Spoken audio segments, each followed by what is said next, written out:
مهم شرط هغه دا دی چې انسان په مطلب باندې ځان پوهی کې عزیزانو. دغه ذکر چې د انسان د مشکلاتو دفاع کوي، علماء لیکلي چې مشکل راځي بالاتفاق دغه ذکر که سړی وای نو دا مشکل به ورته نه رسیږي. ایون که رامغې او د راتګ نه وروستو ته دغه ذکر وی الله رب العالمین به دغه مشکلات د تا نه لرې کړي. دا مشکلات که د غربت وي غربت به دې لرې شي، الله به مالداري درکړي. مالدارۍ کې دا شرط نه دی چې پیسې دې ډېرې وي، مالداري د زړه به رب العالمین درکړي. لیس الغنا عن کثرة العرض، پیغمبر فرمایي مالداري دا نه ده چې انسان سره پیسې ډېرې وي، ولکن الغنا غنى النفس،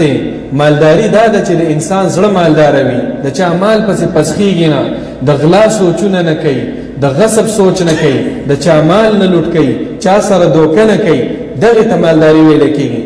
دا ذکر که انسان وایي نو انسان به د ضرر نه بچ کېږي، فایدې به ورته میلاویږي.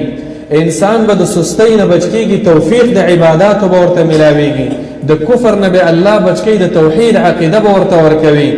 دارنګې د شکست نه به الله بچ کوي، الله به ورله مدد ورکوي. که بیمار وي بیماري به ته الله لرې کوي، عافیت به ورکوي. که ویره ورباندې وي د دشمن وغیره دا به ته الله لرې کوي، امن به ورته په زړه کې وراچوي. که جهل وي ناپوهي وي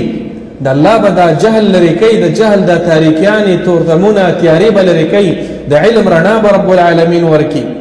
دا ټول چې کېږي عزیزانو یو معمولي غوندې ذکر دی، او دا ذکر مونږ او تاسو ټولو ته معلوم دی، خو ننې مطلب زده کوي او ننې فایده هم زده کوي. هغه ذکر دا دی چې لا حول ولا قوة الا بالله. ما سره ووایي لا حول ولا قوة الا بالله العلي العظيم الا بالله العزيز الحكيم. کدا رستو ټکیم نوي په حدیثو کې دومره راغلي لا حول ولا قوة الا بالله، آسان ټکي دي دا دوا. زما محترم ورونو په دې معمولي ټکو کې څومره زور څومره پاور دی. راځئ اول د دې معنا زده کوو او بیا د الله په کتاب او د پیغمبر په احادیثو کې د دې پاور ګورو، د دې زور ګورو د دې کلمې. معنا یې دا ده لا حول ولا قوة خو هر سړی وایي، بعضې زمونږ دا ملګري چې دي مسخرې او ملنډې ورپسې کوي، خو ملنډې ګوره په هیڅ یو ذکر د الله رب العالمین پسې نه دی پکار. د قرآن او د حدیثو په یو معمولي حکم پسې خندا کول عزیزانو دا کفر دی. انسان د دې دین نه پې خارجېږي چې سړی قصدا عمدا پس د علم نه د قرآن او د حدیث په یو ذکر پسې په یو حکم پسې خندا کوي. نو لا حول ولا قوة الا بالله د دې فایده وګورئ. اولی ترجمه زده کوي. عبدالله بن مسعود رضی الله تعالی عنه نه یوه ترجمه هغه نقل له هغه دا ده چې لا حول عن معصية الله الا بعصمته. لا حول خپل لا حول معنا دا ده حرکت او خوځېدلو ته ویل کېږي، یعنی نشته د اوړېدل د ګناه نه نیکو اعمالو ته الا بالله مگر د الله په مدد معنی. ولا قوة معنا دا ده ولا قوة على طاعته، د ګناه نه به واوړې خو بیا د دې نیکو اعمالو باندې تا ته طاقت ملاوېدل دا د الله په عون او د الله د مدد نه بغیر دا ناممکنه ده. نو دې کلمه کې چې کوم دی تا خپل ځان تسلیم کو الله رب العالمین ته چې الله زه هیڅ نه یم، زه ډېر کمزوری یم، ما کې ډېرې کوتاهیانې دي، ما زه د ډېرو ګناهونو جرړه یم، زه د ډېرو نقصاناتو یو مرکز یم. اله العالمین خپل ټول امور، خپل ټول کارونه، خپل ټولې خواریانې، خپل ټول شکایتونه، خپل ټولې ګیلې الله تا ته پیش کومه. ته مې رب یې، ته کوونکی یې، ته به زما دا مشکلات حل کې، ما به د ګناه نه اړې، ما ته به د نیکو اعمالو توفیق راکې. نو دې ته ویل کېږي لا حول ولا قوة الا بالله. بیا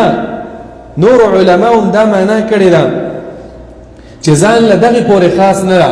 لا حول دې ټولو ته ویل کېږي. لا حول نشته دی د دې بدو حالاتو نه اوړېدل، د دې غربت نه اوړېدل، د دې پریشانیانو نه اوړېدل، د دې بیماریو نه اوړېدل، د دې تکلیفونو نه اوړېدل، ښه طرف ته، راحت ته، سکون ته، اطمینان ته، ښکلې زندګۍ ته، کل صحت تا الا بالله الا بعون الله مگر د الله په مدد باندې کیږي ولا قوت او طاقت ورکول نشته د همت د خواري د مالداري د توفیق د نیکو اعمالو دا په سبانی د الله په مدد باندې کیږي نو دې کې یو قسم عزیزانو عاجزین د په دې کلمه کې عاجزی دا ده چې تا کله مونځ کو او دس دې کو روژه دې نیوله دا مو وایه چې دا زما کمال دی دا مو وایه چې دا خو زه ډېر د بهادر سړي بچی یم دا خو بس زه ښه سړی یم نورو خلکو ته په سپک نظر ګورې نه عزیزانو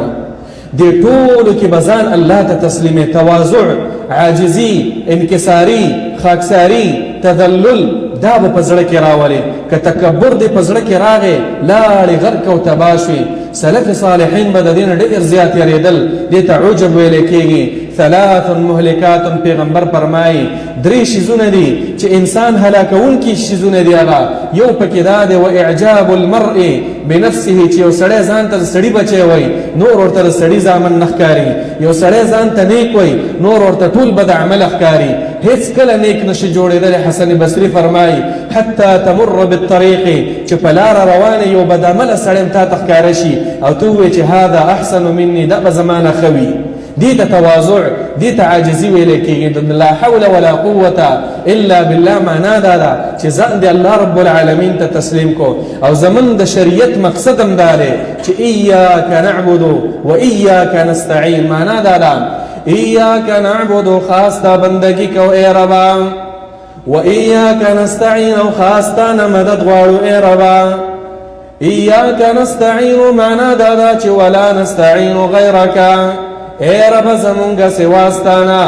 نه د پیر نه د فقیر نه د بادشاہ نه د غریب نه د طاقتور نه د انسان نه د پیرینا نه د پیغمبر نه د ولی نه د هیڅ چا نه مونږ مدد نه غواړو فوق الاسباب اے رب ته کون کې ذات ته چې سو غواړي چا سره غواړي څنګه غواړي